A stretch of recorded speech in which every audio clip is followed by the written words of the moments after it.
అహ్మదాబాద్ విమాన ప్రమాదంపై aircraft accident investigation bureau నివేదిక ఇచ్చింది. 2 ఇంజన్లు ఆఫ్ కావటం వల్లే ప్రమాదం జరిగిందని వెల్లడించింది.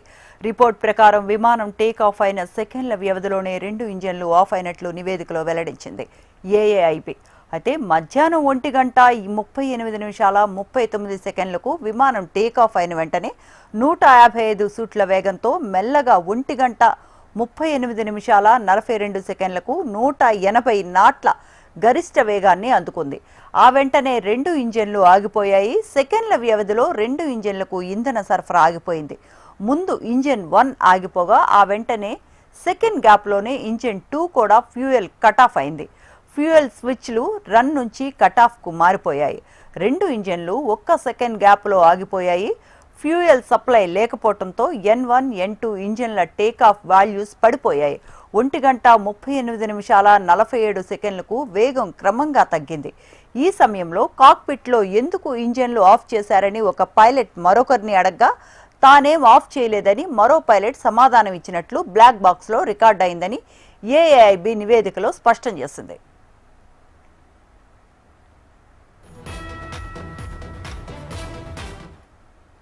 ఇక ఆఫ్ అయిన ఇంజన్లను తిరిగి ప్రారంభించేందుకు పైలట్లు ప్రయత్నించారు.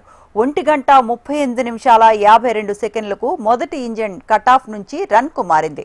ఆ తర్వాత 4 సెకండ్లకు రెండో ఇంజన్ కూడా కటాఫ్ నుంచి రన్కు మారింది. 2 ఇంజన్లలో ఎగ్జాస్ట్ టెంపరేచర్ క్రమంగా పెరిగింది. ఇంజన్ 1లో రీలైటింగ్ ప్రక్రియ విజయవంతం అయినా ఇంజన్ 2 ప్రారంభం కాలేదు. ప్రారంభం అయినా అప్పటికే గరిష్ట వేగంతో ఎగిరిన విమానానికి తగిన వేగాన్ని అందించలేకపోయింది. ఫ్లైట్ వేగాన్ని కంటిన్యూ చేయాలని ప్రయత్నించినా ఇంజన్ 2 రన్ కాలేకపోయింది. అంతలోనే ఎయిర్పోర్ట్ కాంపౌండ్ దాటేసరికి విమానం వేగం పూర్తిగా మందగించింది. 1:39 పైలట్లు మేడే కాల్ ఇచ్చారు. ఏటీసీతో స్పందించినా తిరిగి పైలట్లు మాట్లాడలేదు. ఆ వెంటనే ఫ్లైట్ కూలిపోయింది. 1:44 ఫైర్ సిబ్బంది ఘటనా స్థలానికి వెళ్లారు. అయితే ఈ ఘటనలో పక్షి ఢీకొన్నట్లు ఎక్కడా కనిపించలేదని వెల్లడించారు ఏఏఐబి. రైట్, ఇదే అంశానికి సంబంధించిన మరిన్ని అప్డేట్స్ మా కరెస్పాండెంట్ ఢిల్లీ నుంచి రామకృష్ణ లైవ్ లో అందిస్తారు. Ramakrishna, good morning.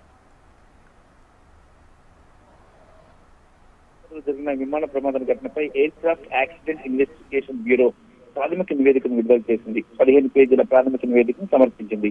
విమానం టేకాఫ్ అయ్యాక ఇంధన కంట్రోల్ స్విచ్లు 1 సెకండ్ పాటు ఆగిపోయినట్లు ఏఐబి తన నివేదికలో పేర్కొంది. ఈ సమయంలోని పైలట్ ఎందుకు స్విచ్ ఆఫ్ చేసినట్లు మరో పైలట్ ప్రశ్నించాడన్న ఏఐబి తాను స్విచ్ ఆఫ్ చేయలేదని సమాధానం ఇచ్చినట్లు తెలిపింది. కాక్పిట్ లో ఇవే పైలట్ల ఆఖరి మాటలని, ఆ తర్వాత వారు మేడే కాల్ ఇచ్చారని వివరించింది. వెంటనే ఎయిర్ ట్రాఫిక్ కంట్రోలర్ స్పందించినప్పటికీ అటు నుంచి ఎలాంటి స్పందన రాలేదని తెలిపింది. ఈలోపై విమానం కుప్పకూలిపోయిందని ఏఐబి తన నివేదికలో పేర్కొంది. 230 మంది ప్రయాణికులు సహా 12 మంది సిబ్బంది విమానంలో ఉన్నారు. ఏఐబి తన నివేదికలో పేర్కొన్న అంశాలు ఇవి. 15 మంది బిజినెస్ క్లాస్ లో ఉన్నారు. 2 చిన్నారులు సహా 215 మంది ఎకానమీ క్లాస్ లో ఉన్నారు. ప్రమాదానికి ముందు విమానం బరువు అనుమతించదగిన పరిమితుల్లోనే ఉన్నాయి. విమానంలో ప్రమాదకర వస్తువులు ఏమీ లేవని తన నివేదికలో పేర్కొంది ఏఐబి. ఇక విమానం 8 గంటల ఈ విమానం చూసుకున్నట్టుగైతే ఇంజిన్ వద్ద ఇంధన కంట్రోల్ స్విచ్లు 1 సెకండ్ పాటు ఆగిపోయాయి. 1:08 జరిగింది. తర్వాత స్విచ్లు ఆన్ చేశారు. మరి 1:09 సమయంలో పైలట్ ఒకరు మేడే అంటూ సంకేతాలు ఇచ్చారు. ఎయిర్ ట్రాఫిక్ కంట్రోల్ సైన్ గురించి విచారించారు, కానీ ఎటువంటి స్పందన రాలేదు. తర్వాత విమానం కూలిపోయింది. ప్రమాదానికి సంబంధించిన ఫోటోలు, వీడియోలు పరిశీలన పూర్తయ్యాయి. మరి ఇంజన్ సమీపంలో సురక్షిత ప్రాంతానికి తరలించారు. విమానానికి సంబంధించి 2 ఇంజన్లు వెలికి తీసినట్లు తదుపరి పరీక్షలు కాంపోనెంట్ గుర్తించినట్లు నివేదికలో పేర్కొంది ఏఐబి. ఇక విమానానికి ఇంధనం నింపే ట్యాంకర్ల నుంచి నమూనాలు సేకరించి డీజీసీఏ ల్యాబ్ లో పరీక్షించగా అనుమానాస్పదంగా ఏమీ లేవని ఏఐబి తన నివేదికలో పేర్కొంది. ఈ దశలో B7878 అలాగే ఇంజిన్ ఆపరేటర్ల తయారుదారులకు ఎటువంటి సిఫార్సు చేయాల్సిన చర్యలు కూడా లేవని పేర్కొంది. ప్రాథమిక ఆధారాల ఆధారంగా అదనపు వివరాలు కూడా సేకరిస్తున్నట్లు ఏఐబి తన నివేదికలో పేర్కొంది. అయితే ఏఐబి నుంచి 15 పేజీల ప్రాథమిక నివేదికను అందుకున్న ఎయిర్ ఇండియా ఈ విషయాన్ని వెల్లడించింది. తాము సహకరిస్తాం అన్ని విధాలుగా ఏఐబికి అని పేర్కొంది. ఏఐబి ఇతర అధికారులతో పూర్తిగా సహకరిస్తున్న ఎయిర్ ఇండియా ఉందని చెప్పి పేర్కొంది. ఈ నష్టానికి మేము సంతాపం వ్యక్తం చేస్తున్నామని ఎయిర్ ఇండియా పేర్కొంది. ఈ క్లిష్ట పరిస్థితుల్లో మద్దతు అందించడానికి పూర్తిగా కట్టుబడి ఉన్నామని ఈ మేరకు ఎయిర్ ఇండియా ఎక్స్ లో పోస్ట్ చేసింది.